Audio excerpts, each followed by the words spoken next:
Hi hello नमस्ते, मी कल्पनाच रेसिपीमध्ये पुन्हा एकदा तुमचं स्वागत आहे। आजची आपली रेसिपी खूप साधी सिंपल आहे। तर इथं बघू शकता तुरीच्या डाळीचं वरण करायचं आहे। तुरीची डाळ स्वच्छ धुवून त्यामध्ये हळद आणि एक टोमॅटो अर्धा कट करून टाकलेला आहे।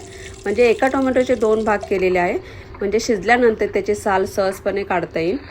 तर डाळ शिजून झालेली आहे, आपण फोडणीची तयारी करूया। यामध्ये तेल टाकलेलं आहे, हिंग, मिरची, कढीपत्ता, जिरं आणि लसूण चांगला परतून घ्यायचा आहे। त्यानंतर त्यामध्ये हळद टाकायची, हळद पण चांगली आपल्याला परतून घ्यायची आणि शिजवलेल्या डाळीमधला टोमॅटो चमच्याच्या साहाय्याने बारीक करून आपल्याला फोडणीमध्ये टाकायचा आहे। तर तुम्ही बघू शकता अगदी सोप्याच पद्धतीने मी इथे डाळीची रेसिपी सांगितली आहे। ही झाली आपण डाळ शिजवून केलेली रेसिपी, पण डायरेक्ट सुद्धा डाळ आपल्याला करता येते। त्यामध्ये जी तुरीची डाळ मी शिजवून घेतली तर शिजवून न घेता डायरेक्ट आपण फोडणी करायची आणि त्यामध्ये डाळ टाकायची आहे। तर अशा पद्धतीने सुद्धा पटकन आणि टेस्टी डाळ तयार होते। तर तुम्ही बघू शकता छान आपली डाळीला फोडणी बसलेली आहे। आता यामध्ये थोडीशी कोथिंबीर टाकायची, कोथिंबीर टाकून झाल्यानंतर 1 ते 2 चमचे आपल्याला तूप टाकायचं आहे। तर ही आजची रेसिपी जी आहे तर ती अगदी साधं जेवण मी आज बनवलेलं आहे।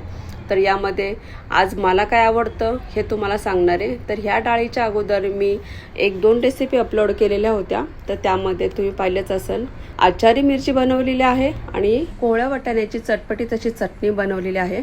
तर तुम्ही बघू शकता वरण पण आपलं झालेलं आहे। आता ताट बनवूया। तर इथे मी साधा सिंपल आज जेवण बनवलेलं आहे। ऑर्डरचं तर भरपूर फॅन्सी जेवण आपल्या घरामध्ये नेहमीच बनतं, पण माझ्या आवडतीचं असतं ते साधा सिंपल जेवण। यामध्ये तुम्ही मला चटणी आणि भाकरी दिले खायला तरी मी खूप आवडीने खाईन। तर तुम्ही बघू शकता आज मी हे जेवण बनवले हे माझ्या आवडीचं, पण घरामध्ये सुद्धा सगळेजण आवडीने असं जेवण खातात। तर आता हे ताट बनवून मी मोहिनीला देणार आहे आणि मोहिनी याचा आनंद घेणार आहे। तुम्ही बघू शकता तिला सुद्धा साधा सिंपल जेवण जेवायला आवडतं। तर आमच्याकडे वडापाव परत बाहेरचं जे असतं पिझ्झा बर्गर हे अजिबात येत नाही आहे आणि खात पण नाही। तर तुम्ही बघू शकता तर मोहिनीला ह्या भाज्या आहे माझ्या आवडीच्या, तर त्यासुद्धा तिला खूप आवडतात। हे झालं माझ्या आवडीचं जेवण। आता मी तुम्हाला विचारते तुमच्या आवडीचं असं जेवण कोणतं आहे की त्या जेवणाचं तुम्हाला कधीच कंटाळा येणार नाही। ही रेसिपी पाहिल्याबद्दल थँक्यू।